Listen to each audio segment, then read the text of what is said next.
હવે એ કાંઈ સમજાતું નથી. 2-3 સખીઓને પૂછ્યું તો કે એ કાંઈ ખબર નથી, પણ ગોયરમાને પૂછાય એટલી ખબર. મેં કીધું આપણે વાત તો પુરુષોત્તમ મહિનાની કરી, પણ એ આપણને ખબર છે કે પુરુષોત્તમ મહિનો શું કામ આવે? તો કીધું કે 2 વર્ષની અંદર જે તિથિ હોય એ વધઘટ થતી હોય, એટલે શું થાય? એનાથી 1 મહિનો અધિક થઈ જાય ને. તો એ ખબર, પણ જ્યારે ખટ ઋતુની વાણીની અંદર એટલું સુંદર વર્ણન કરીને કીધું, ગુજરાતી મહિનાના હિસાબે જુઓ ને તો 15 દિવસ અંજવાળિયાના, 15 દિવસ અંધારિયાના હોય ને. પછી એની અંદરની તિથિ શું થતું હોય? વધઘટ થતું હોય.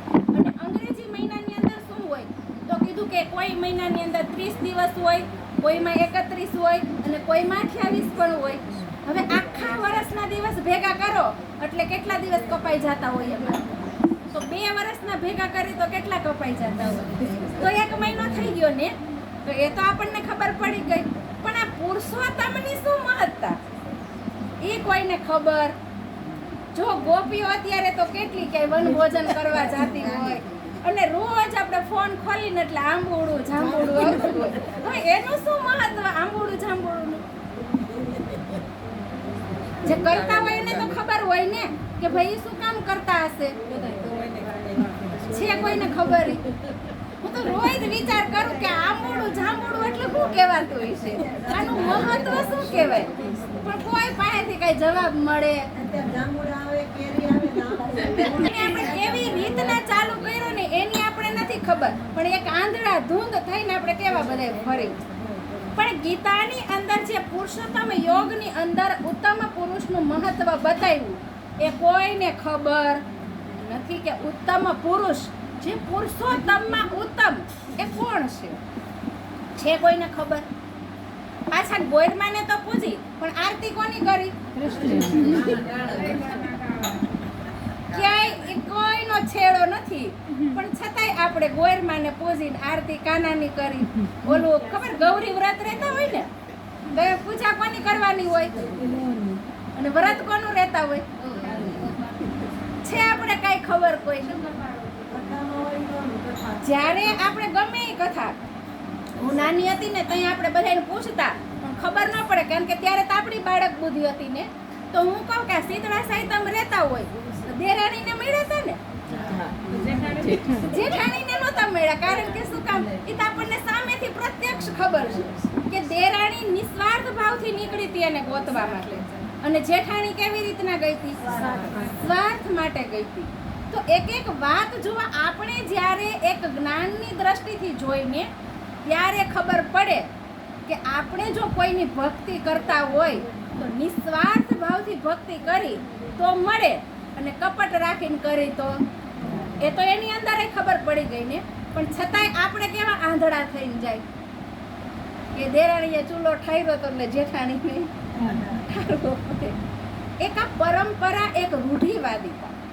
કીધું કે જ્યાં સુધી એ રૂઢિવાદિતાની અંદરથી આપણે નીકળી નહીં ને ત્યાં સુધી આપણે સત્યની ઓળખાણ ન થાય. જ્યારે આ પુરુષોત્તમ માસ ઉપર ગહન ચિંતન કર્યું તો મેં કીધું સંસાર એ પુરુષોત્તમને તો ઓળખતો જ નથી. કે જે પુરુષોત્તમની વાત કીધું કે પુરુષોત્તમ યોગની અંદર, ગીતાની અંદર શ્રી કૃષ્ણએ કરી, તો કીધું કે 3 પુરુષની વાત કરી, ક્ષર પુરુષ, અક્ષર પુરુષ અને ઉત્તમ પુરુષ. તો હવે ક્ષરને તો કીધું કે દુનિયા જાણે છે, નારાયણ કહે છે, હવે એને જ પાછા પરમાત્મા ગણે છે. હવે જે પરમાત્માએ કીધું કે આ સંસાર બનાવ્યો, હવે એ અક્ષરને તો કોઈ ઓળખતું નથી, જે બીજા નંબરના પુરુષ કીધા. અને 3જા નંબરના પુરુષ તો કીધું કે એનાથી પણ પરે છે. હવે એ પુરુષોત્તમ આ સંસારની અંદર કીધું કે આવી ગયા, એને 400 વર્ષ થઈ ગયા, પણ હજી કોઈ એ પુરુષોત્તમને તો ઓળખતું નથી. ઓળખે છે કોઈ એને? અને તોય 2 વર્ષ પછી 3જો વર્ષ આવે ને એટલે પુરુષોત્તમ મહિનો આવે. પણ એ પુરુષોત્તમ મહિનાની મહત્તા કોઈને ખબર નથી. બોલો કે શું કામ? બધાને પૂછી લીધું કે તમે ભાઈ પુરુષોત્તમ મહિનો રહ્યો તો એની શું મહત્તા? 1 મહિનો વધારે આવે ને એટલે એમાં ભક્તિ કરવાની. તો ભલે તો આખું મેં કીધું હોય આપણને ભક્તિ કરવા માટે, એમાં આપણે ભક્તિ ન કરી શકીએ. આ એક જ મહિનામાં કેમ કરી? વનભોજન 1 મહિનામાં જ કરવા જવાનું, નદીમાં નાવાય 1 મહિનામાં જ જવાનું, કીધું કે ગંગામાં નાવાય અત્યારે જ જવાનું. ગંગામાં નાવાથી જો કીધું કે પાપ ધોવાઈ જતા હોય તો ગંગા નદીના કિનારે તો કેટલા બધા રહેતા હશે, અને તો રોજ કેટલી વાર કીધું કે નાતા હશે, તો એના પાપ ધોવાઈ જવા જોઈએ, ધોઈ જવા જોઈએ. એની અંદર તો કેટલા બધા રહેશે.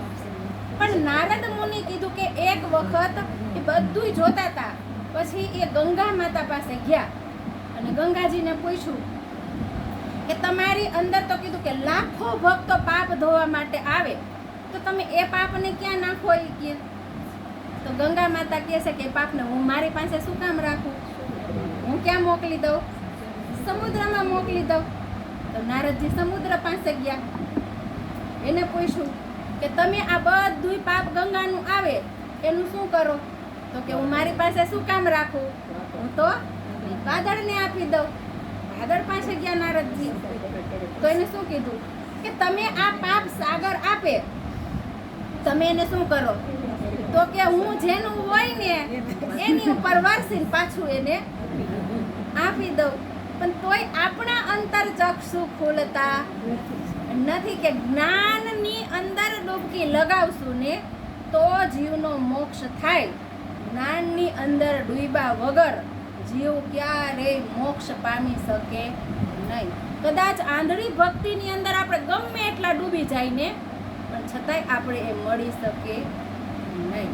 તો આ પુરુષોત્તમ કીધું કે જે ઉત્તમ પુરુષ છે ને, ગીતાની અંદર કીધું કે એ ઉત્તમ પુરુષને જ્યાં સુધી તમે ન ઓળખો, અર્જુનને શ્રી કૃષ્ણ કહે છે. ગીતા કોને કહેતા હતા? શ્રી કૃષ્ણ અર્જુનને ગીતાની અંદર કહે છે. ત્યારે અર્જુન કહે છે કે મારે એ પરમાત્માને પ્રાપ્ત કરવા હોય તો એનું સાધન કયું? તો કહે છે કે પરા પ્રેમ લક્ષણા ભક્તિ. હવે પ્રેમ લક્ષણા ભક્તિ કેવી રીતના કરવી એ તો આપણે ખબર નથી. હવે આ વાત તો શ્રી કૃષ્ણને અર્જુનને કીધી ને, પણ તોય આપણે જાણતા, કારણ કે જો જ્યાં સુધી જ્ઞાન નહીં ખોલીને ત્યાં સુધી આપણે કોઈ વાત નથી સમજાવવાની.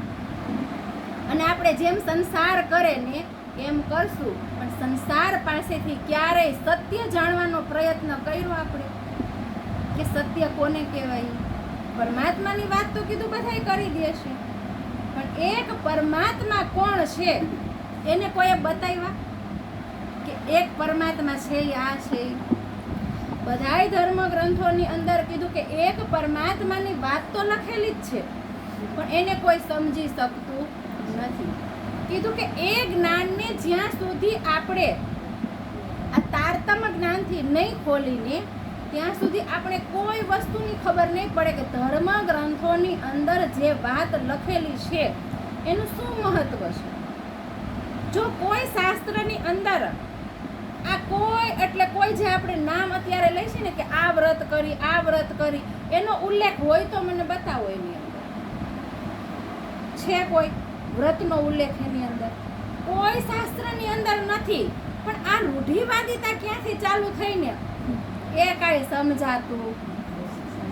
અને રૂઢિવાદિતાની અંદર કીધું કે એટલા આપણે ઉલઝી ગયા છે ને કે આપણે સ્વયંને બહાર કેમ નીકળવું ને એ આપણને નથી.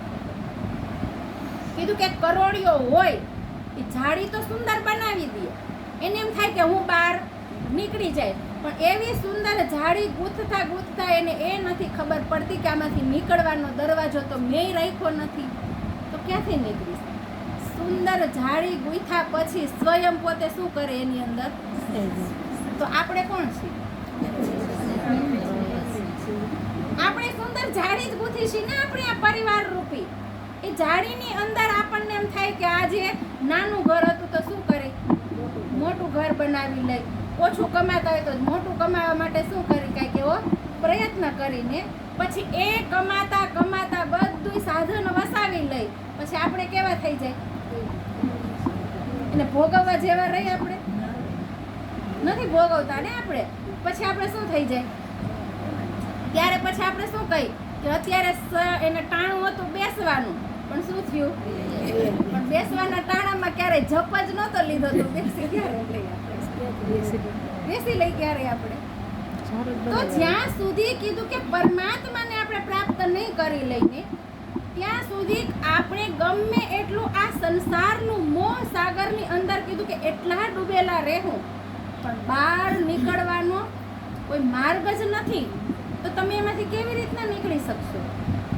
કીધું કે આ મોહ સાગરની અંદર એવા મોટા મોટા વિકરાળ મગરમચ્છોરીએ અને આપણા આ શરીર રૂપી કીધું કે લોહ માંસને શું કરે?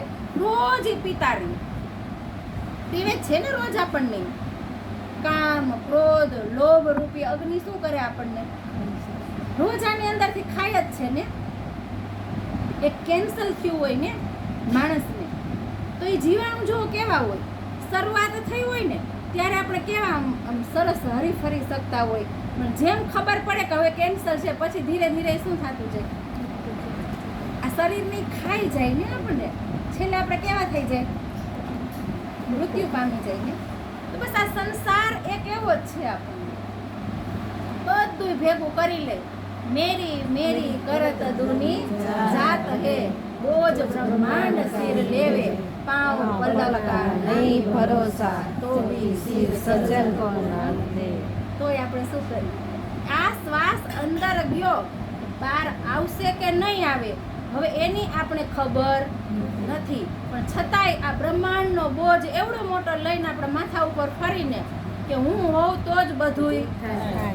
આપણે નહીં હોય ને તોય દુનિયા તો હારી જ હાલશે, બધા હારી હાલશે. સાચી જ વાત છે.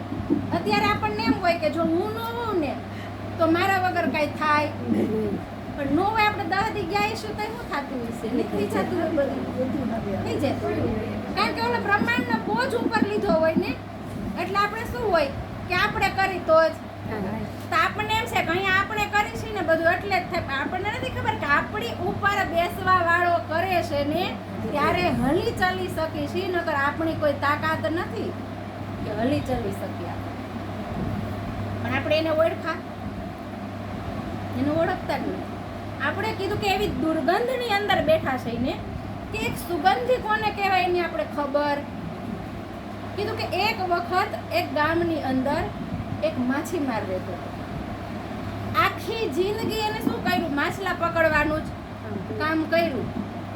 હવે એને એક દિવસ કીધું કે બહાર જવાનું થયું તો એ શહેરની અંદર કીધું કે એટલી સુંદર ખુશ્બુ આવતી હતી. તો એ માછીમાર જ્યારે ગયો તો એને એ ખુશ્બુ ગમતી, એને એ દુર્ગંધ લાગતી હતી. કીધું કે જે ખૂણામાં જાય ક્યાંયથી ચમેલી, ક્યાંયથી ગુલાબ, ક્યાંયથી મોગરાની એવી સુંદર સુંદર ખુશ્બુ આવે અને જે દિશામાંથી જે દિશા બાજુ જાય પણ એક કઈ દિશા એવી નહોતી કે એને સુગંધ ન આવે, કારણ કે ત્યાં અત્તર વેચાતું હતું એ શહેરમાં. તો એ માછીમારને અંદરથી કીધું કે એવું ગભરામણ થવા માંડ્યું એ સુગંધીને લઈ, કારણ કે કઈ દુર્ગંધમાંથી આવ્યો હતો?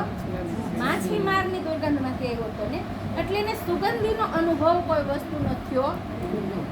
તો કીધું કે એટલી બધી દુર્ગંધ એને લાગવા લાગી એ સુગંધી કે પોતે બેભાન થઈ અને શું કર્યું? નીચે પડી ગયું. તો ટોળું ભેગું થઈ ગયું. બધાને એમ થયું કે આને શું થયું હશે? ત્યારે એક માછીમાર કીધું કે ત્યાં ઊભો હતો ને એને ખબર પડી ગઈ કે આ માછીમાર છે. ત્યારે એને કીધું કે ઉભા રહ્યો, મારી પાસે એક એવી કિમિયાગીરી છે કે મને એની ખબર છે કે આને શેની જરૂર છે. તો કીધું કે એની પાસે એક એવો માછલીઓનો ટોપલો હતો જેમાં કીધું કે સડેલી બધી માછલીઓ હતી. એ ટોપલો લઈને કીધું કે એની ઉપર મૂક્યો એટલે એને શું થઈ ગયું? સુગંધ ગઈ ને એની પાસે. ટોપલાની અંદર જે સુગંધ હતી એ એની પાસે ગઈ, એને સ્પર્શ કરી ગઈ એટલે એ શું થઈ ગયો? બેઠો થઈ ગયો.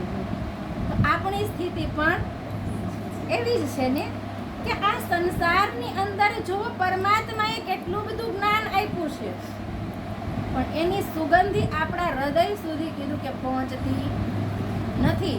અને આ સંસારની દુર્ગંધ છે એમાંથી આપણે બહાર નીકળી શકતા નથી. એટલે આપણને ખબર નથી પડતી કે સુગંધ કોને કહેવાય. એક એક દ્રશ્ય જ્યારે આપણે નજરની સામે જોઈ તો પણ આપણે શું થઈ જાય?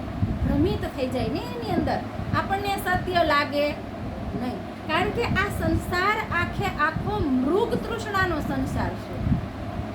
કીધું ને કે ઝાઝવાના જળ જેવા આપણે એક રસ્તા ઉપર જતા હોય અને ત્યાં જાય તો આપણે શું લાગે કે જળ છે. એક હરણ હોય એ રેગિસ્તાનની અંદર કીધું કે પોતાની તરસને છીપાવવા માટે ચારો તરફ દોડી લે પણ ક્યાંય એને જલ મળે નહીં ને. તો આપણી જે અંદરની તૃષ્ણાઓ છે એ આપણી ક્યારેય પૂરી થતી નથી. તૃષ્ણાને કીધું કે એ હંમેશા યુવાન રહે, આપણે વૃદ્ધ થઈ જાય પણ તૃષ્ણા ક્યારેય મરતી